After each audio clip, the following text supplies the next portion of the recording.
छिन गए, जिन्होंने गाना बनाया जो राम को लाए थे उनको लाएंगे, जिन्होंने इस गाने को देख लिया जो राम को भगवान कहते हैं उनको ये समझ में नहीं आया कि एक व्यक्ति ये गाना जो राम को लाए थे हम उनको लाए, हम उनको लाएंगे। हम गुरु रविदास जी को मानते हैं, बुद्ध को मानते हैं। हम कभी नहीं कहते कि जो बुद्ध को लाए हम उनको लाएंगे, क्योंकि बुद्ध की नीति से तो हम लोग आए। मैं उनको बताना चाहता हूँ तो जय भारत को घोषित होना चाहिए, इनको पता लगे।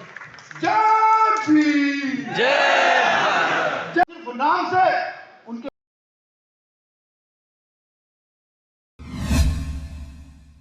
हुए जिसको जोड़ते जोड़ते काशीराम साहब को 25-30 साल लगे, इतना बड़ा जनाधार होते हुए भी हम इन चीजों को उस चीज में कन्वर्ट क्यों नहीं कर पा रहे जिसके साइंस से हम यहाँ पर डिग्री कॉलेज, यहाँ पर हॉस्पिटल और ना जाने क्या क्या सुविधा पैदा कर सकते हैं।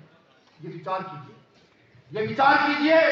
ये नेता की कमी नहीं होती, ये कमी किसी की होती है, क्योंकि पिछले अधिवेशन में मैंने कार्यकर्ताओं को बहुत श्रेय दिया। मैंने कहा था कार्यकर्ता लीडर है, अभी भी कह रहा हूँ लीडर है। अगर आंदोलन पिछड़ता है, किसी भी आंदोलन को लीजिए तो वो पिछड़ता है कार्यकर्ता की बदौलत। माफ कीजिएगा, मुझे पता बुरी बात है, किस लिए ये भी समझिए। मैंने तो न्याय चरित्र की बात की है ना, आप में से कुछ बैठे लोग जिन्हें मैं जहां से सही तरीके से देख पा रहा हूं वो मेरी बात को बखूबी समझ रहे हैं, किस लिए पिछड़ता है। और नेता कमजोर पड़ता है तो कार्यकर्ता की बदौलत। नेता को अगर मजबूत रखना है तो अपना न्याय चरित्र स्थापित कीजिए और नेता के साथ कंधे से कंधा मिलाकर खड़े रहिए। और नेता की नीतियों को, कि हमारे नेता की नीति क्या है, हमारे नेता ने क्या कहा, उन नीतियों को जाइए जाकर गांव घर घर बताना शुरू कीजिए। छोड़िए जाति धर्म कौन क्या।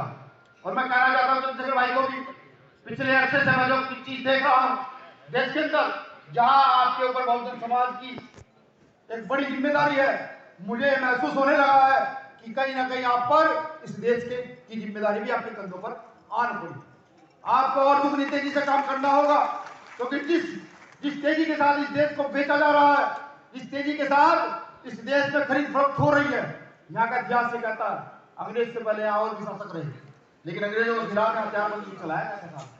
बिल्कुल, जहां तक मैंने पढ़ा है मुझे लगता है कि एक्ट जो बने दलितों के लिए, आदिवासियों के लिए, महिलाओं के लिए 40 दिन चला गया होगा, मैं गलत भी हो सकता हूं।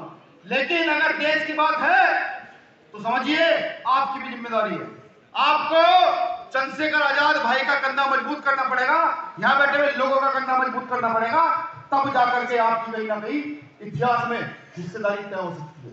वरना ताली बजाने से इतिहास नहीं बनेगा, और ताली बजाने से आने वाली नस्लें आपके गलों में हार की माला नहीं डालेंगे।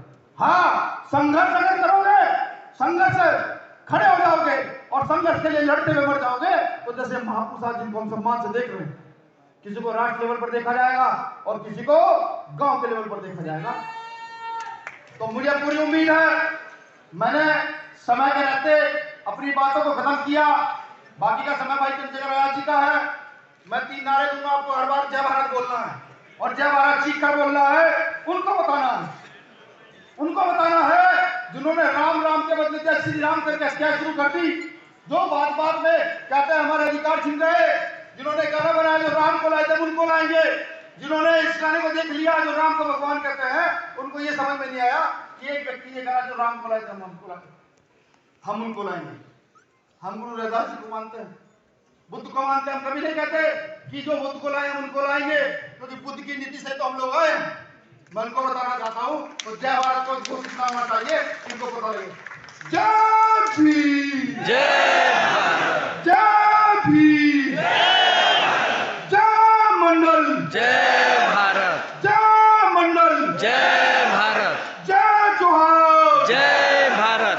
जय जोहार, जय जोहार, जय भीम, जय मंडल, जय जोहार, जय श्री राम। धन्यवाद।